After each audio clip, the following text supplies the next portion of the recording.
Good evening, Lake Orion. It is me, Sammy Taormina. I have a good friend with me, known as the Double O Trophy.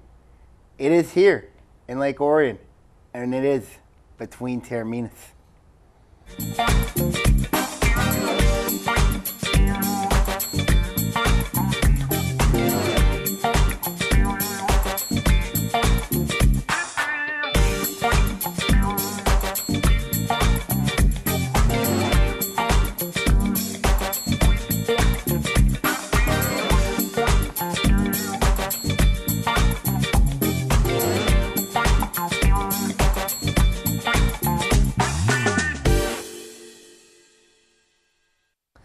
Hello, Lake Orion. It's been a long while. Double O Trophy here, Sammy here, Ian.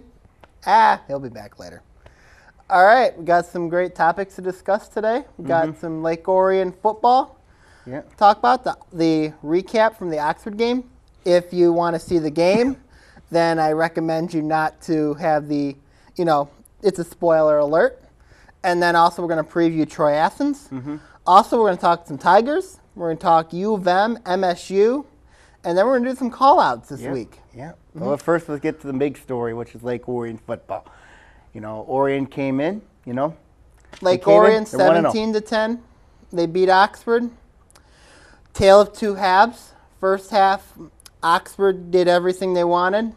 Second half, Oxford did everything they wanted, because if you look at it, with what they did was, they ran power football. They ran a lot of bootleg. They ran option. They ran.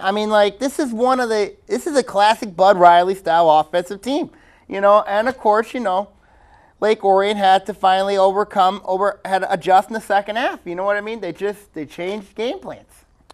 Lake Orion did something that they haven't done in a long, long time, which is run power football. That is something that Oxford is very much known for. Obviously, they've got the running back, and they got the line to do it. And you got to give credit to where credit is due. Lake Orion made adjustments in the second half, and they overcame a 10-0 deficit to win 17-10 and bring home this Double O Trophy. Well, you got to look at it here. You got to give credit to where credit's due to Coach Chris Bell. Lake Orion came in with the mindset of we have to come back. We have to win this game. Didn't panic. They didn't panic. It reminds me of very similar to the game in 2008 when the Dragons played Romeo. The Dragons, they were down 23-10 at halftime, didn't panic, came back, scored 2 touchdowns to beat Romeo, 24-23. But this is the first time in a long time, at least since 2003, that Lake Orion's ran power football. You know what I mean? Since the days of Brett Skiba. Roger Allison, Trent Varva, Will Johnson. Nate Retnagel. You know what I mean? This is those days. Yep. This is the first time that you've seen in a long time Lake Orion run a power football offense, especially a full house set. Well, if you look at with Oxford, they've got a sophomore quarterback. Blair Squisher Wallington. They got a sophomore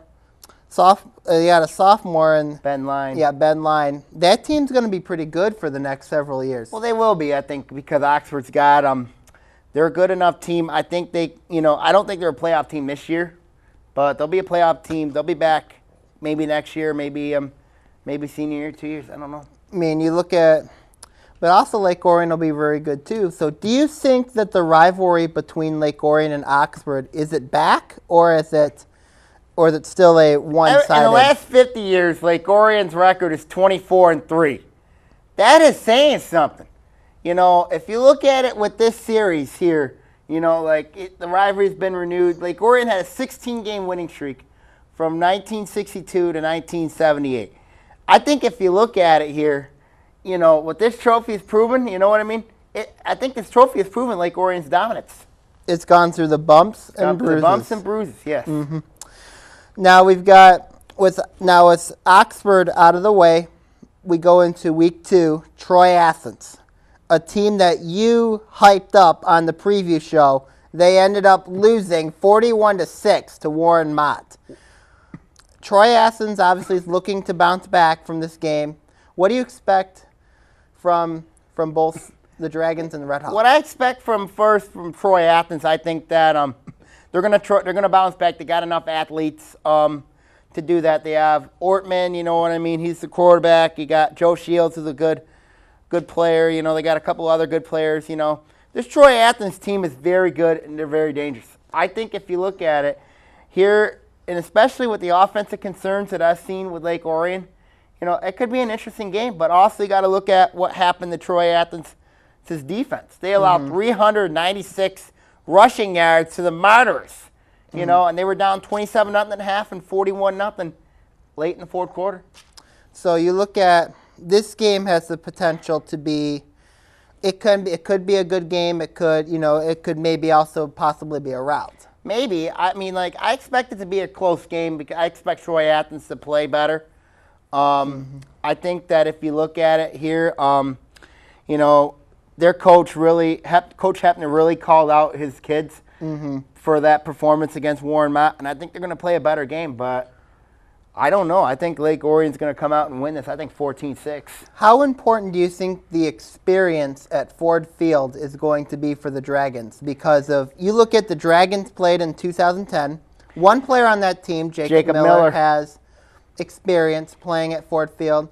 How does that experience playing at Ford Field, obviously also with the coaches being there, you know, on that same bench, on that same sideline, how does is that going to be an advantage for Lake Orion? Yes, it is, because if you look at it here with Lake Orion, I mean, like, they have the experience. They know how it feels like. They know how to get there.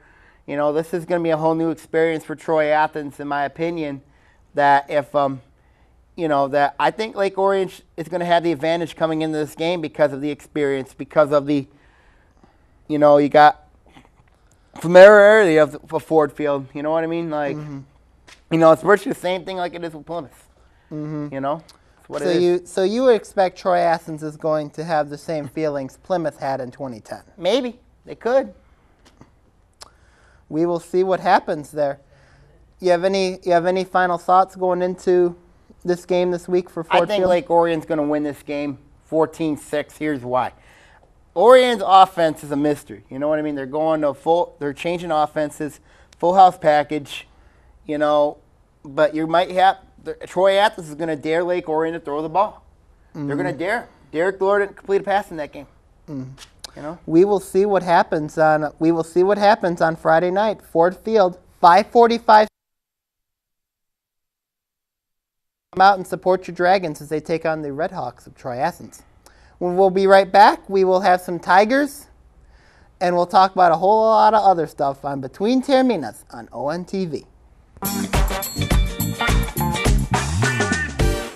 Prescription drug abuse is a national epidemic. The new way to obtain drugs is through parents' or grandparents' medicine chests. Removing prescriptions from your cabinet is the best way to keep drugs out of the hands of our young people. We've got to work together to protect our teens, our seniors, and our environment. Clean out your medicine cabinet today. Please participate in Operation Medicine Cabinet and drop off your unwanted or expired prescriptions at one of our law enforcement drop-off sites in Oakland County. We can't ignore this situation anymore. We own a Habitat home. I love working on my Habitat home. Soy dueño de una casa de Habitat. My neighbor is a Habitat homeowner. Being a Habitat homeowner has changed our lives. My mortgage payment for Habitat is less than what I paid for rent. Habitat for Humanity of Oakland County currently has homes available with mortgage payments lower than most rent payments. If you or someone you know needs decent and affordable housing, call 248-338-1843 or visit our website at habitatoakland.org.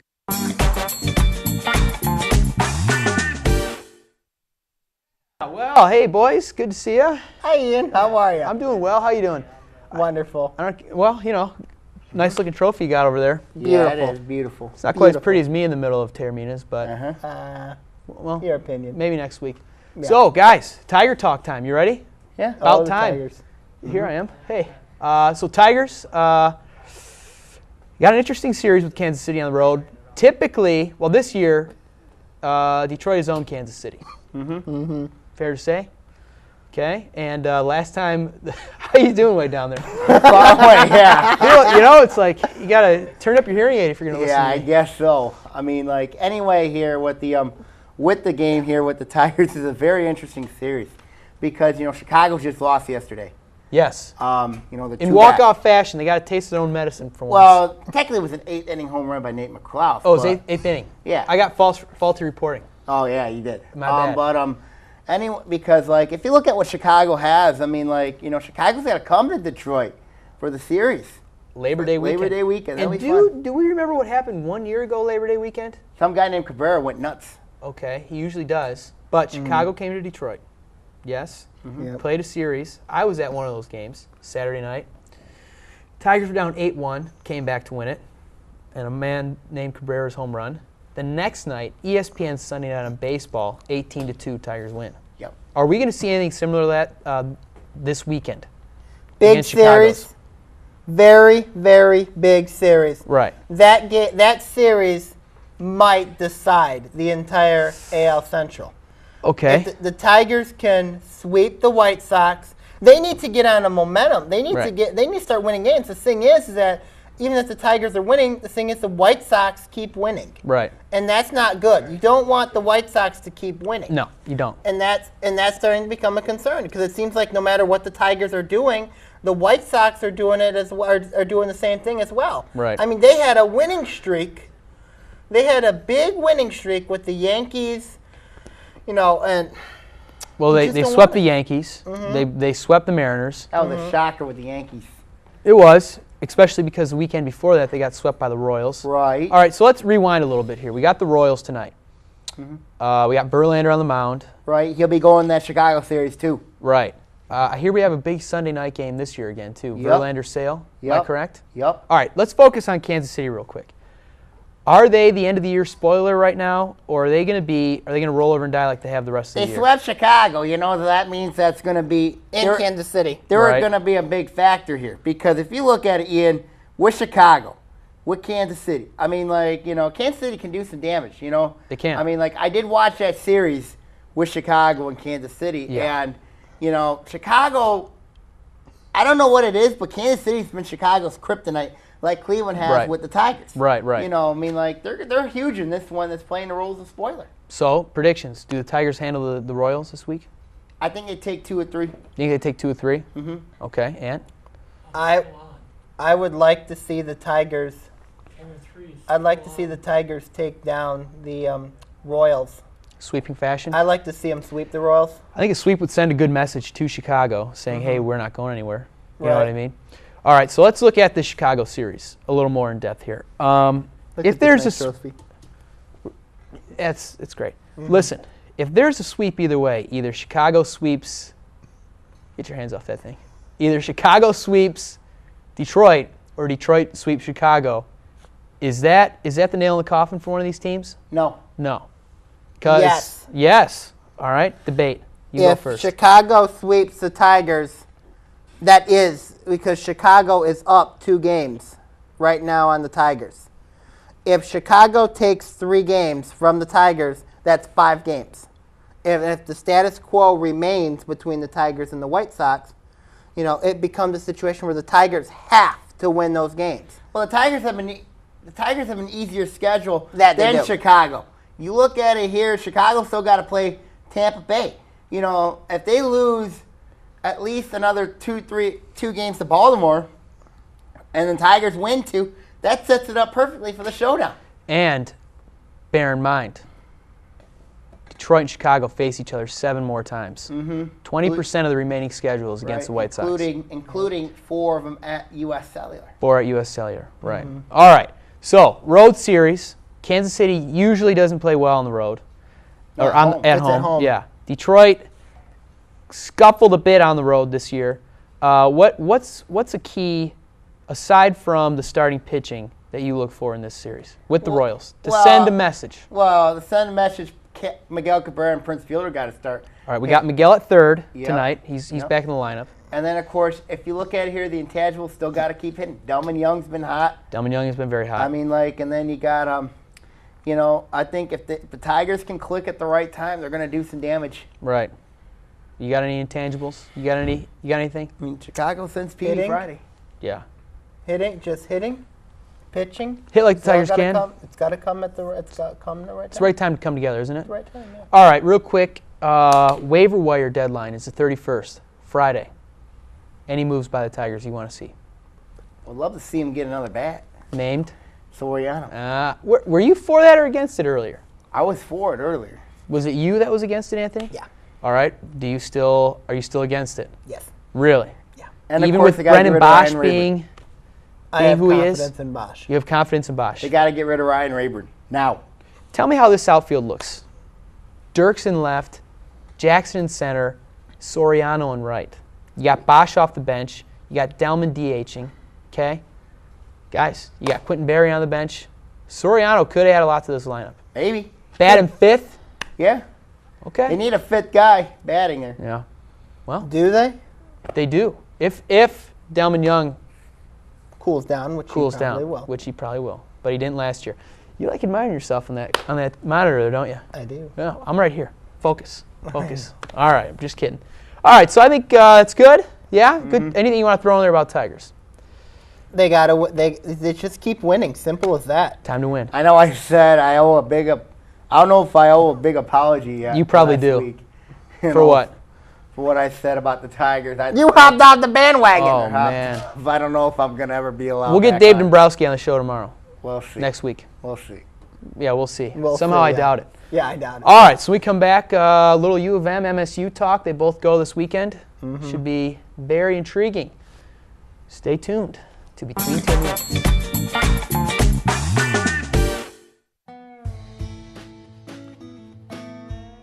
Orion Township presents Barn Days on Saturday, September 8th from 11 a.m. to 5 p.m. Gather up the family and bring them down to Friendship Park to enjoy games, a petting farm, pony rides, food, and fun.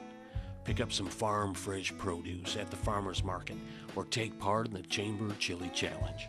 Hop on board a hayride, but keep your head low because you just might encounter some Yankees and Rebels who don't realize the Civil War is over. Mark it down on your calendar. Barn Day, Saturday, September 8th from 11 a.m. to 5 p.m. at Friendship Park. Cost is only $5 per car. For more information, contact Orion Township Community Programs by calling 248-391-0304, extension 305, or visit www.oriontownship.org.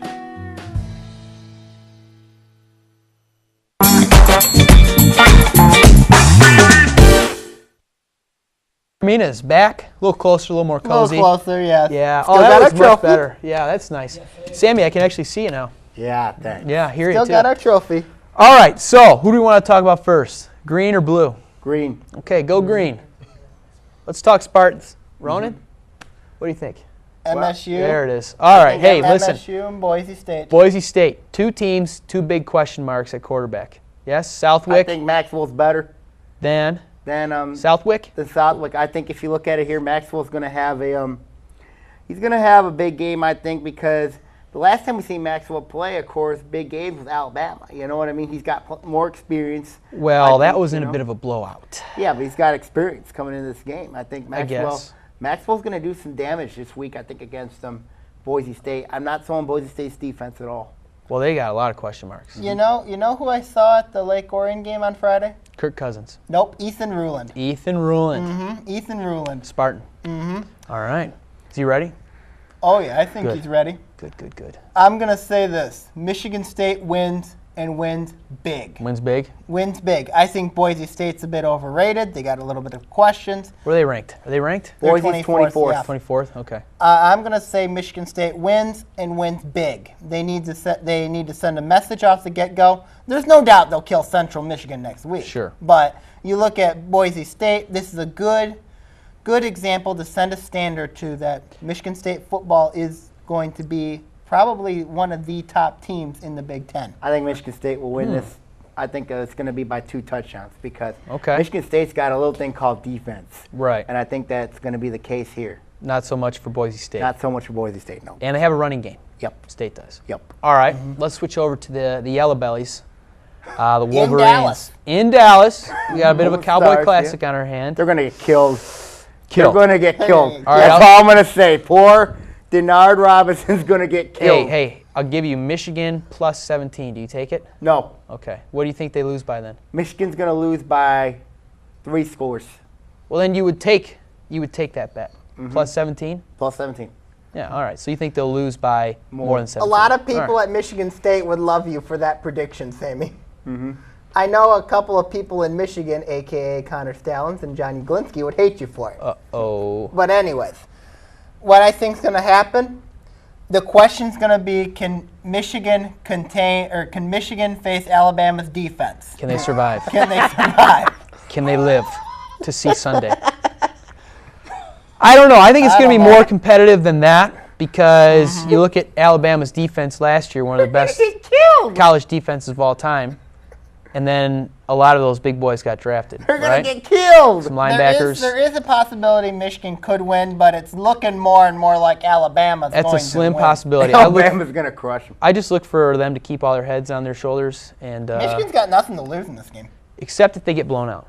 Then the Big Ten looks terrible and their ranking goes terrible. All right, so you both are kind of... But it won't be like Appalachian State. He's calling a blowout. What are you calling for? I'm gonna honestly say it's going to be 2 touchdowns. 2 touchdowns? Yeah. Bit of a blowout? Yeah. All right.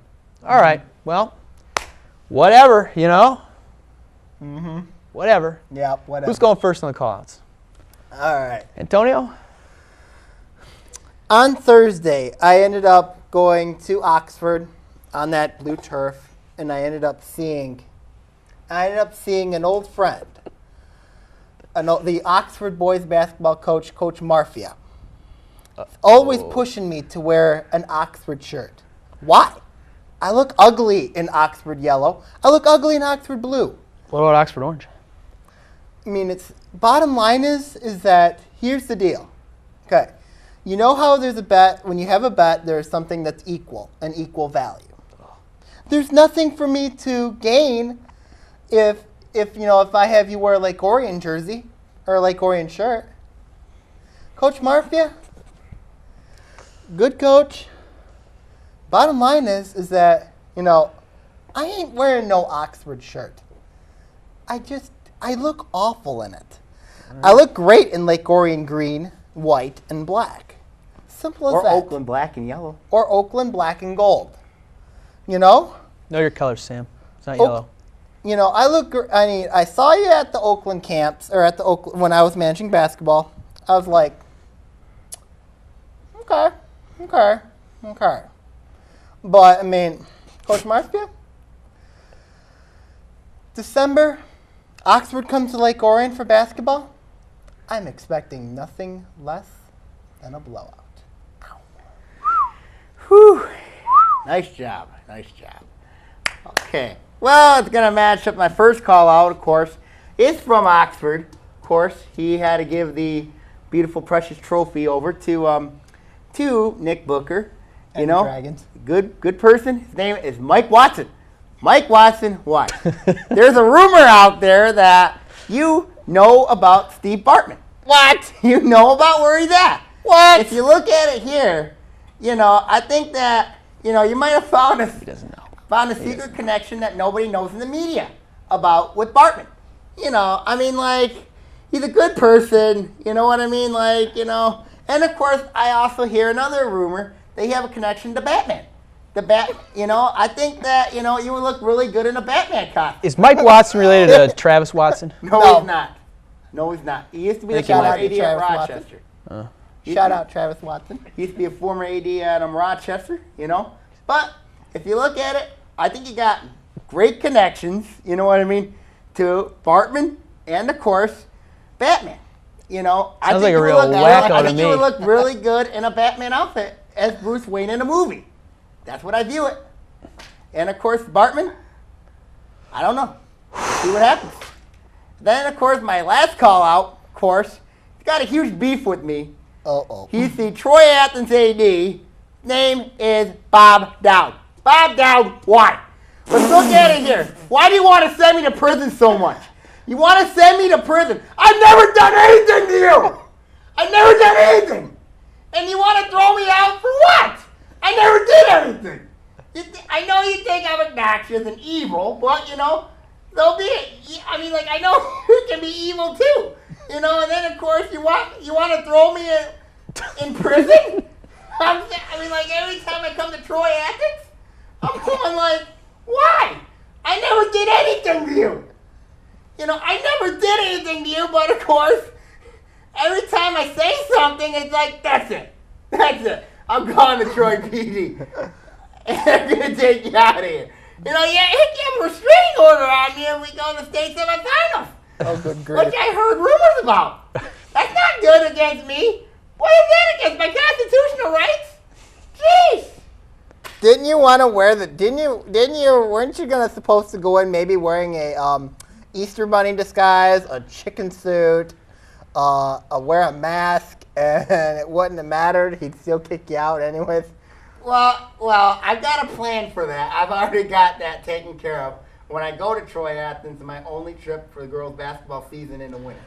Okay, we'll see about that. Quick question for you. What year was Bob Dowd's photo taken there? I do not know. I'll put the over-under at 1962, and I'll take the under. Okay, either way. Anything else you guys want to add? Any other guys you want to call out or what? Well, I've got, Coach Marfia. Back to Marfia, huh? You're not bad you're not bad with line judging for football games. But the thing is that it's clear. I just do not look good in Oxford blue and yellow. I just look great in dragon green, white, and black, or grizzly, gold, and black. I wonder if we'll ever get this show back on the rails. Well, I wonder if Mr. Dowd, of course, you know, if I ever had to wear a prison suit, I don't know what would happen to me. And then, of course, all right. I wonder if he would have to do it. The same thing. What about you, Ian? How much time we got left here? Oh, okay. All right. What's the question? Would I look good in pinstripes? No. Would you? Jail stripes. Oh, jail stripes? I could pull it off. Yeah, I like the orange and black ones, not the yeah. All right. Well, anyways, that was fun. That was a really interesting show. Thanks for coming by. We're gonna leave the Taorminas with this trophy. Anyways, good night. Good luck. God bless. Oh, the trophy is so beautiful. Oh, yes, it is. It is. I love it. Yes, it is. Oh.